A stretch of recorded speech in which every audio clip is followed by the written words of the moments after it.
Pois bem, acredito que chegamos, enfim, ao momento mais esperado por todos, que é o início da nossa prática jurídica 1 com a petição inicial. É o nosso sonho realizar a primeira petição inicial, assim como é o nosso sonho sempre fazer o nosso primeiro júri simulado. Nós estudaremos, para tratar da petição inicial, seus requisitos, o valor da causa, o pedido, pois o novo Código de Processo Civil, ele trouxe algumas novidades a respeito desses assuntos e nós precisamos conhecê-los com riqueza de detalhes. No primeiro momento, então, nós iremos focar nos requisitos da petição inicial, ou seja, a estrutura dela, com base no Código de Processo Civil de 2015, porque vocês sabem que houveram grandes mudanças do Código Civil de 1973 para o Código de Processo Civil de 2015, e nós não podemos fazer confusão. A primeira coisa que nós precisamos saber, até padronizar o nosso trabalho, é a nomenclatura que nós vamos utilizar para indicar as partes no processo. Então, nós sabemos de que a legislação trata da figura do autor e do réu, mas a prática trouxe a nomenclatura de requerente e requerido. Então, é possível que utilizemos na nossa peça, para designar as partes, a nomenclatura de autor e réu ou de requerente e requerido. Por que eu estou me referindo a autor e réu ou requerente e requerido? Para que vocês usem apenas um estilo.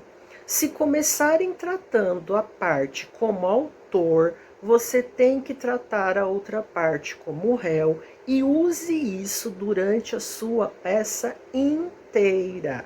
Isso é uma técnica de redação, inclusive para forçar a atenção da pessoa que é destinatária da sua petição, ou seja, o juiz. Então nós não devemos ficar mudando a nomenclatura das partes a todo momento, porque nós podemos acabar nos confundindo e confundindo o nosso principal interessado, que é o juiz. Assim, por uma questão de técnica redacional adequado, iremos utilizar uma coisa ou outra, autor e réu ou requerente e requerido.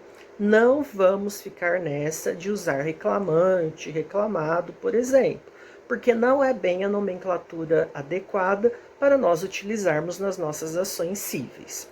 O artigo 319 é o artigo do Código de Processo Civil que vai estabelecer os requisitos formais da nossa petição inicial.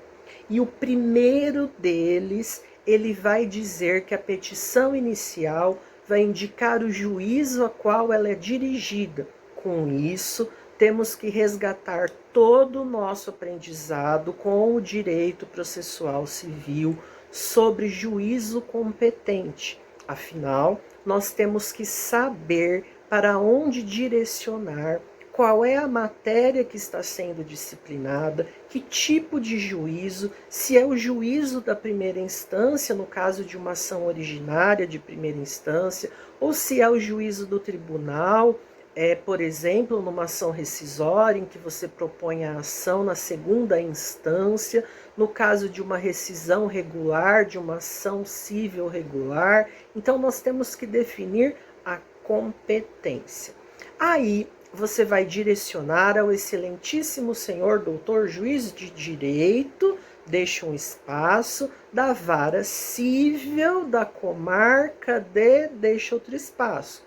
Não fazemos mais isso. Ou seja, não utilizamos mais todos esses pronomes de tratamento. Esses pronomes de tratamento ficam para uso exclusivo dentro da sala de audiência, nos nossos atos orais. Nós utilizamos agora o endereçamento da seguinte forma: ao juízo de direito da espaço, vara, espaço, da comarca de espaço. Os pronomes de tratamento, como eu salientei, ficam resguardados para utilizarmos dentro da sala de audiência nas nossas arguições orais. Por que nós deixamos o espaço? porque é o sorteio que vai definir para qual vara cível vai ser designada a sua petição inicial. Uma vez proposta a nossa ação, ela é distribuída numa vara por meio de um sorteio eletrônico. Afinal, os processos agora são virtuais. Nós não sabemos de antemão para onde a nossa petição vai, por isso do espaço em branco. A isso chamamos de endereçamento, que é nada mais do que uma regra de competência. Com isso, nós passamos ao nosso segundo requisito da inicial. Você deve indicar os nomes, prenomes, estado civil, a existência de união estável, a profissão, o número de inscrição no cadastro de pessoas físicas ou no cadastro de pessoas jurídicas, o endereço eletrônico, e-mail, o domicílio e residência do autor ou do réu. Tudo isso significa que precisamos qualificar as partes de modo completo, a fim de que nós possamos individualizá-las.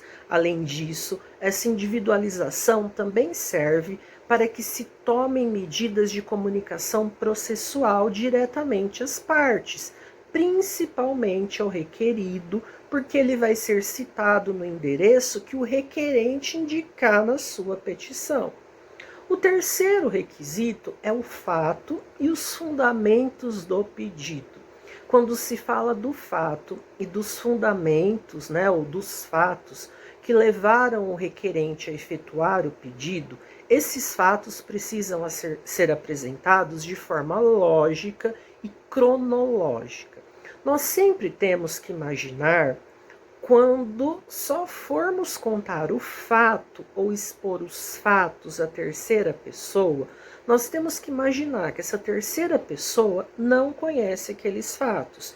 Então é a máxima importância que se conte os fatos, que saibamos narrar os fatos de forma lógica e de forma cronológica, a fim de que aquela pessoa que não conhece esses fatos, que é o juiz, e que vai ter o primeiro contato com eles, com os fatos, a partir da nossa narração, da nossa narrativa na petição inicial, torne e tome o conhecimento adequado para que tome as medidas adequadas, uma adequada compreensão das circunstâncias fáticas que motivaram a propositura da possível demanda judicial. Importante destacar que no exame da OAB nós não podemos inventar dados e sequer assinar o nosso nome. Nós só podemos fazer uso dos dados que estão inseridos junto ao problema proposto a vocês, ao caso que está sendo narrado, para que nós possamos produzir a nossa petição. E isso já vai acontecer com vocês nessa primeira petição que nós iremos produzir a partir desta primeira aula. O próximo tópico que nós iremos abrir é o dos fundamentos jurídicos do pedido, ou seja, nós precisamos mostrar para o juiz de que maneira que aqueles fatos que aconteceram lá na vida real tiveram alguma implicação jurídica e que isso está previsto no nosso ordenamento jurídico. Então, nesse momento, vamos fazer a interpretação da lei.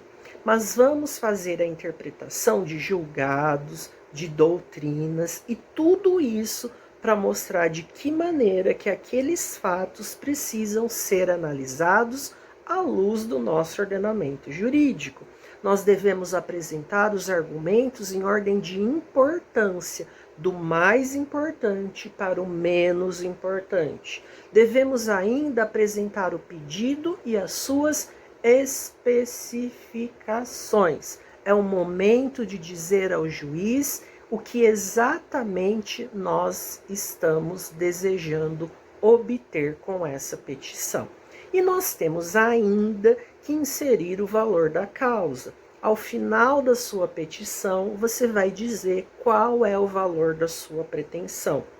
A partir de tudo que você pretende, qual é o valor que é dado àquilo que você deseja obter, que possui regras para poder apresentar o valor correto, pois a inicial pode ser considerada inepta caso você, enquanto advogado, erre o valor da causa.